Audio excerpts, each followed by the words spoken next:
continuación haremos una revisión de la sección del sitio web del Dr. Fowler para el capítulo 3 en la sección denominada Summary Notes.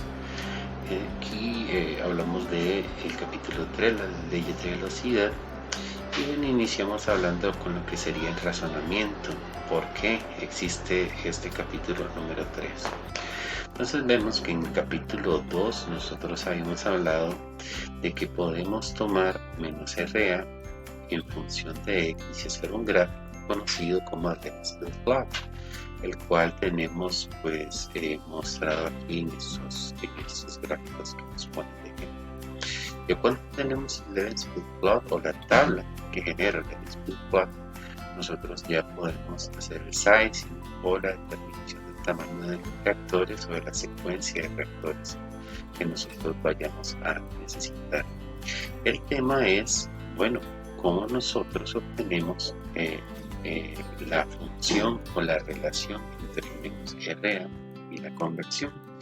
Para eso nosotros necesitamos de dos pasos. El primer paso lo vamos a ver en el capítulo 3, que es que nosotros primeramente necesitamos tener conocimiento de cómo la ley de velocidad se escribe en función de la constante de velocidad y en función de las concentraciones. Eso es lo que vamos a ver en el capítulo 3. Mientras que en la segunda parte, para lograr los Redsfield Plots, nosotros la vemos en el capítulo 4, que se llama estequiometría. En el capítulo 4 veremos cómo nosotros podemos pasar las concentraciones o expresar todas las concentraciones en función de la conversión. Entonces, si ya tenemos las concentraciones en función de la conversión y después estas concentraciones las podemos sustituir aquí, pues lo que vemos es que menos RA ya lo tendremos en función de la conversión. Entonces, pues ese es el camino que el Dr. Fowler nos prepara aquí para lo que sería el capítulo 3. Entonces, pues dentro de los tópicos que nosotros vemos aquí en el Summary Notes podemos encontrar estos, y bueno, si queremos adelantarnos a alguno de ellos podemos tocar aquí estos hipervínculos y movernos más rápidamente hacia la sección que nos interesa. Primeramente, hablando de las velocidades de reacción relativas, y este es un concepto que hemos visto en algún momento, pues las velocidades se pueden expresar con esta igualdad siempre que las dividamos por los coeficientes que equilibran la reacción química, ¿sí? Estos coeficientes normalmente se conocen también como coordenada de reacción. En este caso, las coordenadas de reacción para los reactivos son negativas, mientras que para los productos son positivas. Recordar que RA se lee como la velocidad de formación. Entonces, lógicamente que RA y RB son negativos porque no se forman, sino que se consumen. Mientras tanto que RC y RD sí son positivas porque son productos y se están formando conforme la reacción avanza. Y después lo que nos expresa el Dr. Fowler es que un modelo común para expresar las leyes de velocidad es lo que se conoce como el Power Law Model o el modelo de leyes de potencias. ¿Okay? ¿A qué se refiere eso?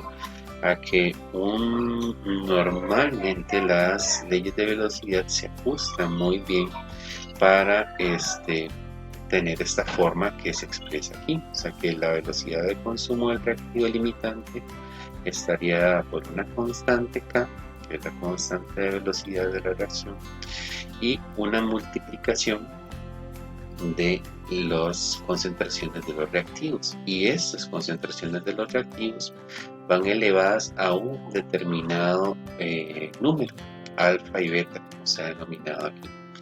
Entonces, cuando utilizamos el modelo de potencias, de ley de potencias, alfa vendría siendo el exponente de la concentración de A y se conoce como el orden de la reacción respecto a A. Entonces, por ejemplo, si alfa fuese 2, entonces diríamos que esta reacción es de orden 2 respecto a A. Beta es el exponente para la concentración de B. Y algo muy importante es el concepto de el orden global o total de la reacción, que sería la suma de los exponentes de cada concentración.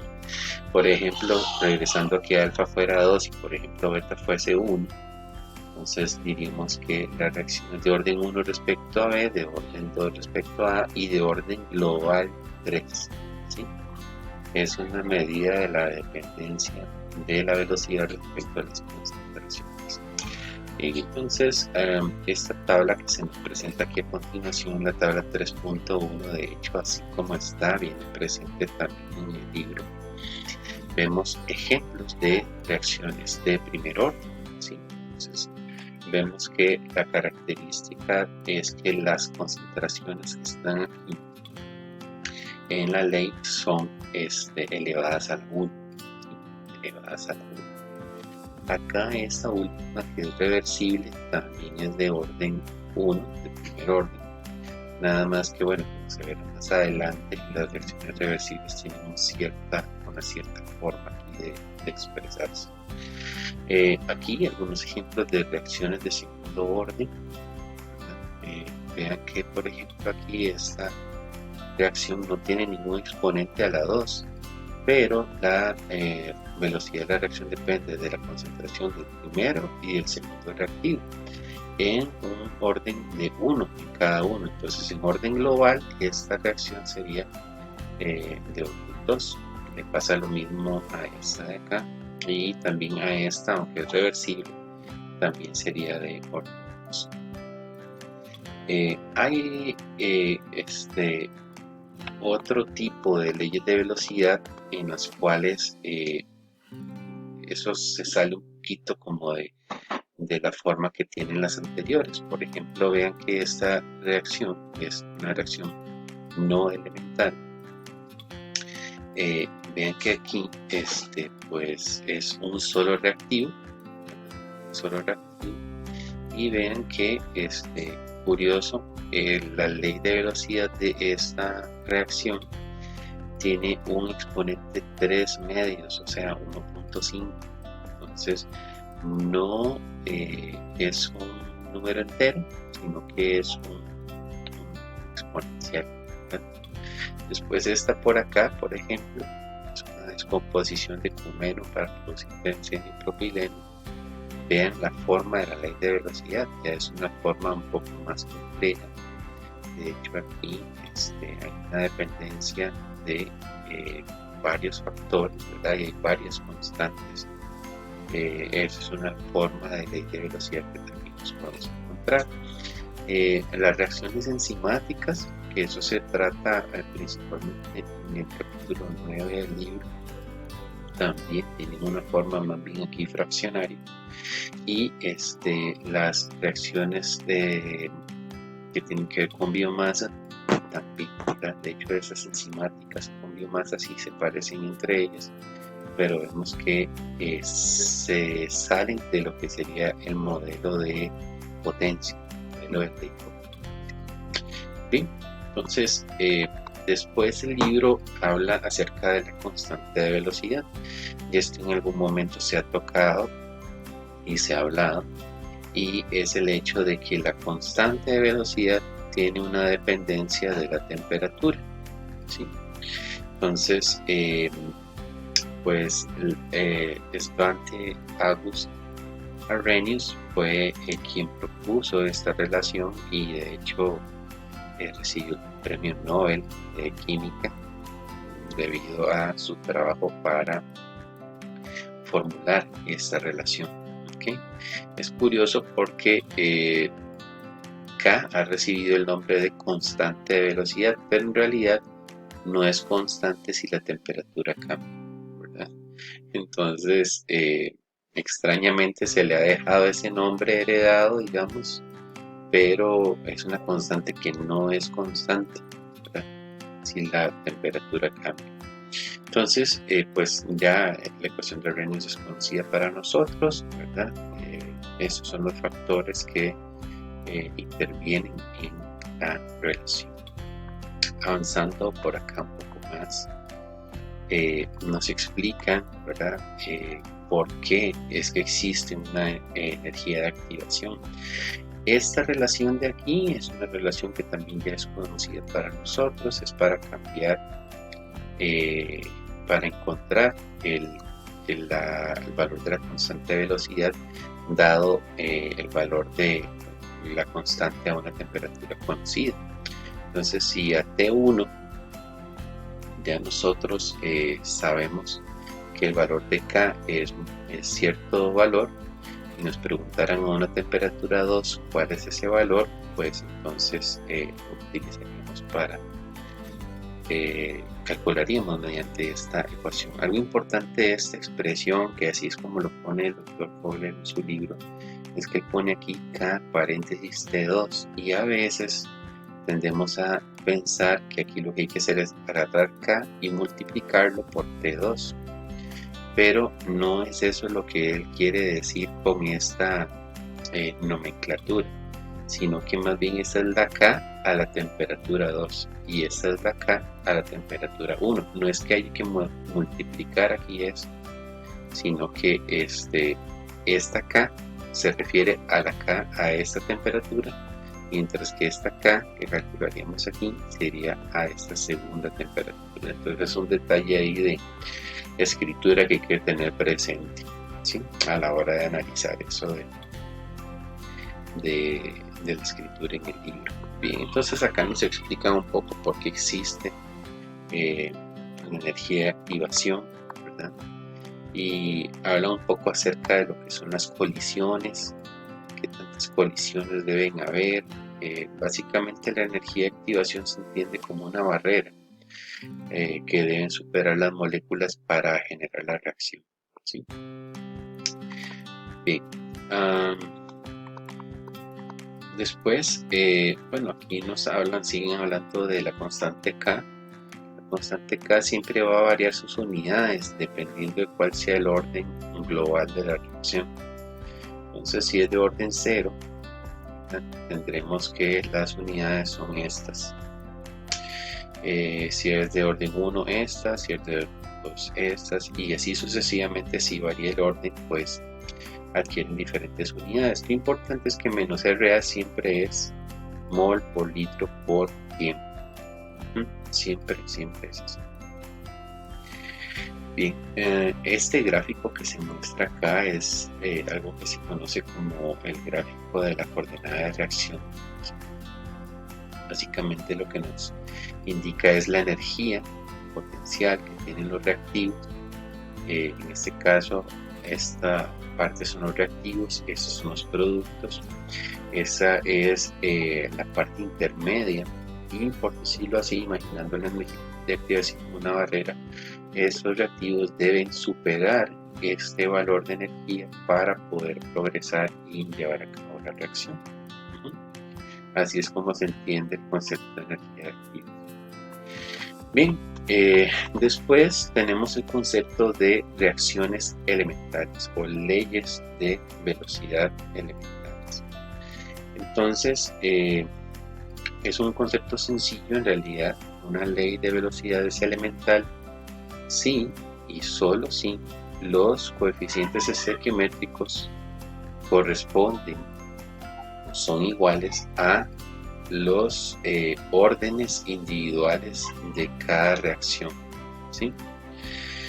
Entonces, por ejemplo, si tuviéramos una reacción A más B produciendo C más D y me dijesen que es elemental, significaría que la ley de velocidad depende de ambos reactivos, y como aquí el coeficiente estequiométrico que equilibra la reacción para cada uno es 1, también ese 1 sería igual al orden de la reacción. Por eso veríamos aquí que la ley de velocidad es CA a la 1, que ese también es su coeficiente en la reacción, y CB a la 2.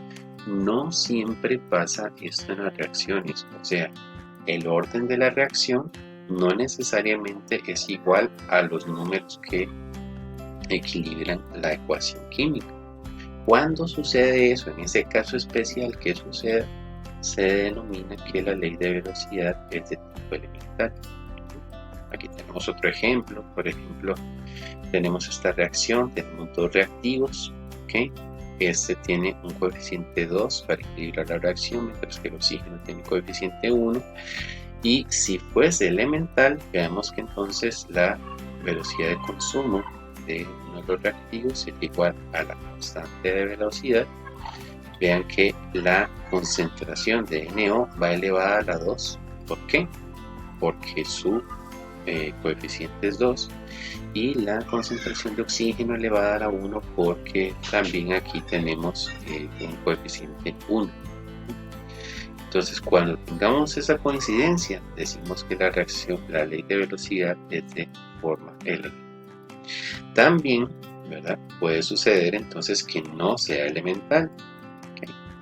Por ejemplo, aquí volvemos a tener esta reacción más B dando productos, pero vean que podría ser de que a la hora de hacer experimentos y hacer regresión lineal de los datos o aplicar alguna de las técnicas que hemos visto para encontrar leyes de velocidad, encontrásemos que para A la dependencia fuese al cuadrado, mientras que para B fuese al 1. Pero vean que precisamente eso no coincide con los coeficientes. Entonces eso es lo que diríamos que es una ley de velocidad no elemental.